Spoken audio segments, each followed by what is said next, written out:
తీవ్ర ఆగ్రహం వ్యక్తం చేశారు. పెరేడ్ గ్రౌండ్ లో మహిళా సభ విజయవంతం కావడంతో కడుపు మంటతో కళ్ళల్లో నిప్పులు పోసుకుని హరీష్ రావు అబద్ధాలు చెప్తున్నారని అన్నారు. బీఆర్ఎస్ ప్రభుత్వంలో మహిళలకు మీరేం చేయలేదనే విషయం మహిళలందరికీ తెలుసునని అన్నారు. ఇక వడ్డీ లేని రుణాలు ఇవ్వడం లేదని మండిపడ్డారు. ఇప్పుడు కాంగ్రెస్ ప్రభుత్వం మహిళలకు చేస్తున్న మంచిని చూసి ఓర్వలేక రాష్ట్రంలో మహిళలు అప్పులు పాలవుతున్నారని, హరీష్ రావు ముసలి కన్నీరు కారుస్తున్నారని ఎద్దేవా చేశారు. మహిళా సంక్షేమం పట్ల మీద దరిద్రమైన పాలన అని సీతక్క ఘాటుగా వ్యాఖ్యలు చేశారు. బీఆర్ఎస్ పాలనలో కల్వకుంట్ల కవిత తప్ప ఎవరూ ఎదగలేదని అన్నారు. బతుకమ్మ వేడుకలైనా, బీసీ ఉద్యమమైనా, మహిళా ఉద్యమమైనా కవితను ఒక్కదాననే ముందుంచారని గుర్తు చేశారు. ఇక అందుకే 1,00,000 మంది తరలివచ్చి మహిళా సభను సక్సెస్ చేస్తే మీరు ఓర్చుకోలేకపోతున్నారని విమర్శించారు మంత్రి సీతక్క.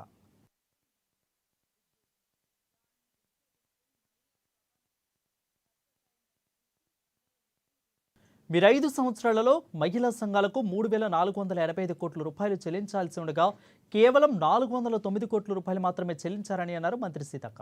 హరీష్ రావు ఆర్థిక మంత్రిగా చివరి 3 ఏళ్లలో మహిళా సంఘాల వడ్డీల కోసం నాయా పైసా చెల్లించలేదని అన్నారు. మహిళలకు 3 ఏళ్లు గుండు సున్నా పెట్టిపోయారు. వేల కోట్ల వడ్డీలు చెల్లించకుండా మహిళలను మోసం చేశారు. ఆడబిడ్డలో రూపాయి పోగేసుకున్న అభయహస్తం డబ్బులను దిగమింగిన చరిత్ర మీదంటూ ధ్వజమెత్తారు మంత్రి సీతక్క.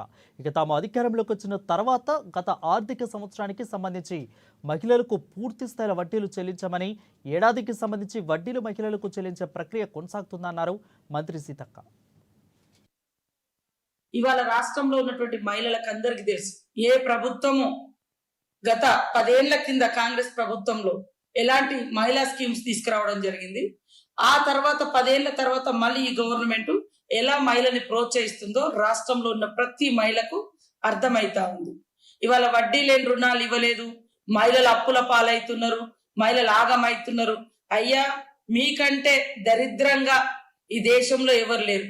ఆడబిడ్డలు ఎవరన్నా ఎదగాలంటే మీ కవితమ్మనే ఉండాలి. రాష్ట్రంలో బతుకమ్మ ఆడాలన్నా ఆమె ఉండాలి. బీసీ ఉద్యమం అన్నా ఆమె వచ్చి హైజాక్ చేస్తుంది, ఎస్సీ ఉద్యమం అన్నా ఆమె హైజాక్ చేస్తుంది, మహిళల ఉద్యమం అయినా ఆమె హైజాక్ చేస్తుంది. ఇలా కేవలం మీ ఇంటి బొమ్మలు, మీ ఇంటి బిడ్డలు మాత్రమే ఉండాలి తప్ప ఈ రాష్ట్రంలో ఏ ఆడబిడ్డ ముందుకు రావద్దు అనేది మీ యొక్క లక్ష్యం, మీ యొక్క ఉద్దేశం. దాన్ని దృష్టిలో పెట్టుకొని మహిళా సభను సక్సెస్ అయిందని చూసి కళ్ళల్లో నిప్పులు పోసుకొని అవాకులు చెవాకులు అబద్ధాలు మాట్లాడుతున్నారు. అసెంబ్లీ వేదికగా మాట్లాడతాం అన్నారు కదా, ఖచ్చితంగా మేము నిరూపిస్తాం. మీ గత 5 సంవత్సరాలు 2019 నుంచి 2023 వరకు మహిళలకు మీరు ఇచ్చిన బ్యాంకు లింకేజీలకు పావుల వడ్డీ డబ్బులు మీరు ఇవ్వలే.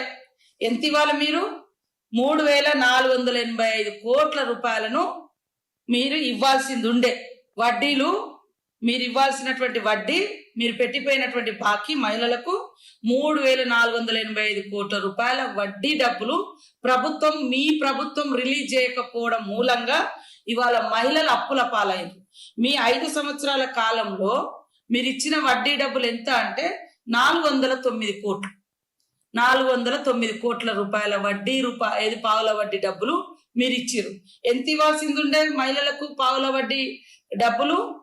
మీరు 3,485 కోట్ల రూపాయలు వడ్డీ డబ్బులు మీరు చెల్లించాల్సింది ఉంటే అది చెల్లించకుండా మోసం చేసి లాస్ట్ కు అభయస్తం డబ్బులు తిన్న చరిత్ర కూడా మీదే.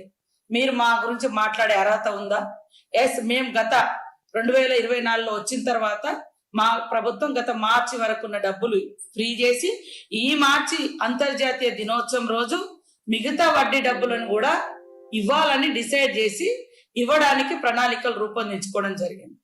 కనీసం మీకు ఎప్పుడైనా ఆలోచన వచ్చిందా? మహిళా సంఘంలో ఉన్న సభ్యురాలు చనిపోతే ₹1 వాళ్ళకి హెల్ప్ చేద్దామని మేము ఇవాళ 10 లక్షల తోటి గత సంవత్సరం అంతా